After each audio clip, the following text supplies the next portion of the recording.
Hello and welcome back to Star Citizen. My name is Evenlease, and today on 10 Minutes More or Less Ship Review, right behind me, the Crusader C2 Hercules. Let's go ahead and take a look.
Alright, welcome back to another review, and today, the Crusader C2 Hercules. Thank you to Archangel and WinRAR for joining me on this adventure. Totally a lot of fun. Now let's go ahead and jump into it here. This freight hauling machine is $400 if you were to buy it on the Pledge Store, or if you buy it in game, it is 18,900,000 aUEC. Definitely a pretty good price for what this machine can do for you. Now, the ship has a 32-minute and 42-second claim time, or if you were to expedite it, it is 10 minutes and 54 seconds. That's a pretty big claim time, but it's honestly not bad for how much capability this ship has. And I'm going to tell you right now, this thing can do package deliveries, cargo, vehicle transport. It can transport any ground vehicle in the game, including some of your smaller craft like the Razor, and other smaller crafts that you could stick into the cargo hold, which we'll take a look at here in just a moment. Now, the pilot does have some pretty decent firepower, sitting at 3,072 burst damage per second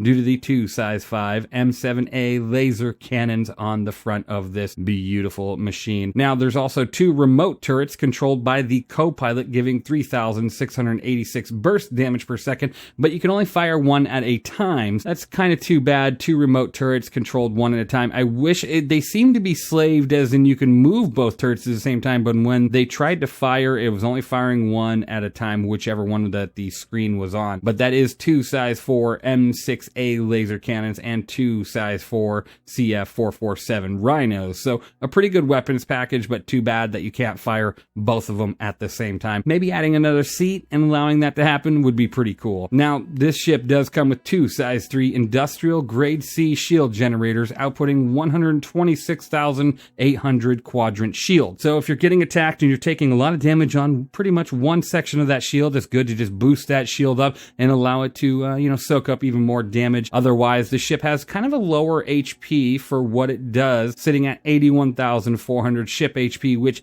some would be like, well, that's honestly not that low at all. It's kind of low. I mean, if you compare it to a Caterpillar and certain other freight hauling ships, it's a little bit of a lower side on the HP pool, but definitely not terrible, especially since this thing is pretty much one big hold other than the VTOL engines on the side, and that's pretty nice. So it really helps out there. Now, otherwise, you do have a top SCM speed of 160 with a 320 forward boost, a 170 backwards boost, and a 950 nav speed, and then your pitch yaw roll sitting at a 20, 18, 30, and then if you're boosted, it is a 30, 27, 60. Now, you do have 50 flares and 40 noise or decoys. This ship does come outfitted with those for your countermeasures. It seems a little bit low, but honestly, it is pretty nice, and it does allow you to stay alive for quite a while when you're being engaged by missiles. Now, this ship does have 132 SCU of hydrogen fuel and 6.6 SCU of quantum fuel. And then we're going to go ahead and take a look at the interior here in just a second. But I want to let you know, we do have a little bit of combat footage, as when we came into our spot, there was quite a few craft in the air that decided to attack us. So that was pretty nice. This thing can definitely take a beating and give a beating as well, but you just got to be careful. If you don't have a gunner, you're kind of limited on what you could do. Pretty much anything can circle you. So it would be a very bad time for you if you're the pilot sitting in this craft alone. So always remember that when you're out there flying. Do not fight anything smaller than you if they're more maneuverable, which most everything that's smaller than you is. Now let's go ahead and take a look at the exterior of this ship here. This ship does have 3 ground entrances: the front ramp, the back ramp, and then also an elevator, which we're going to take a look at. But first here, we'll start with this front ramp. Very beautiful, right under the nose of the cockpit here. And then if you move past that, you do have the elevator right here on the side of the belly. If you were to head over here where it says elevator and just go ahead and press F, that would come straight down. And then you have the back ramp right behind the rear gun here. So go ahead and it extends all the way down. Well, typically all the way down, but it is pretty nice having 3 entrances on a Crusader ship. That is quite surprising.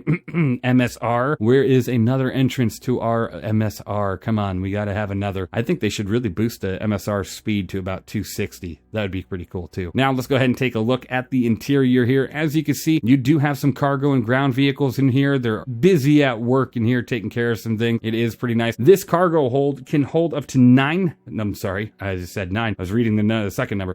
696 SCU of cargo. Now, if you plant some vehicles in here, obviously that's going to take some of your cargo grid away, but you can definitely have quite a few vehicles in here without even having to worry about that while you're inside of this craft. So you can have a tank and still have tons of cargo for you to maneuver around. Now, once you're here on the bottom floor, you do have some relays around, you have some fire extinguishers and everything here, but this here is your main, situation room of your day-to-day job. You're going to be transporting and just having a ton of fun right outside of this room, which is pretty cool. Like stuffing a golem in here and 10 golem bags and just making it a mobile, mining base, which would be pretty awesome. Now you have an elevator and then you have a ladder. The ladder is the quicker route to go, but it's considered the emergency access route. But otherwise, you would just hit F on this little panel here. It would go ahead and open the door, and then you can choose to go to your next floor, which we'll go ahead and do now just by pressing F. As you can see, it just went right on up, but typically, that ladder can be a lot quicker of a route here. Now, once you head up to the second floor, this is the main living area of your crew. First, starting off right in front of you, if you press F on this, it'll open up some areas that will have components in the future. And then if you continue to walk down, some of them stay storage unit because you do have active storage on the ship in quite a few different locations, but here is your primary. So you have them right here on this, and of course on the other side, and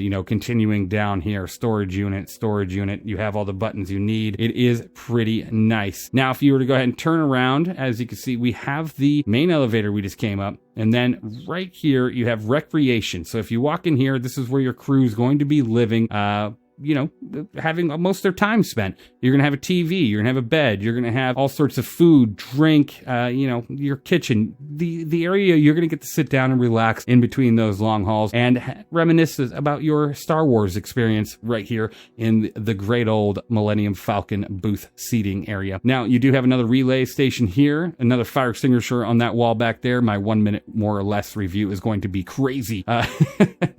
If you make your way out that door, you have a nice area right here with some power plants and your engine core, of course. Another relay right there.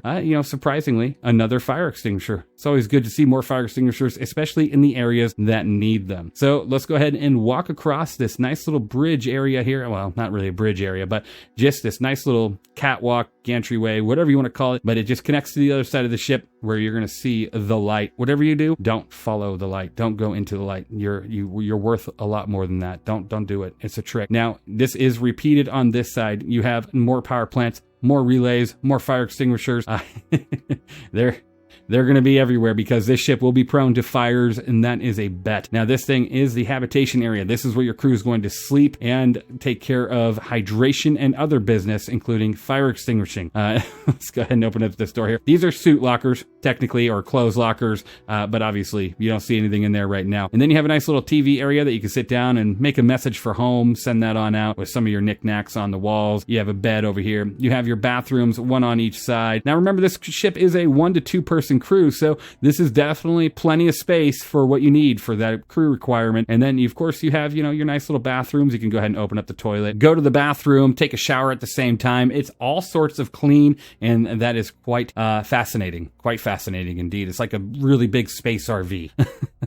Now, if we make our way right over here, this would be the end of this area. Really quick, I just want to double check. Yeah, so no storage underneath, but you do... No storage above. Typically in a sea, like a Spirit class ship, you would have them right up above, but I would believe on this ship it's just up the center alley here instead of being... Yeah, so, yep, it's just the center alley here that has your storage access, but there is plenty of them. Another 2 of them here, 2 on the other side, and then 1 over here and 1 on the other side. That is just fantastic. Another fire extinguisher. This thing is just chock full of them. Now, if we make our way down the main hallway here, you can see on the left and right, this is more component housing. So when you open these up, this is where you're going to be up to repairing your components as an engineer officer on this ship. So get ready for that. It is coming, and that's going to be quite the experience. Hopefully a fun one, but we will see. And then another relay station and more component switches being actively worked on right now. They're checking all the systems, making sure they're good to go for the next flight.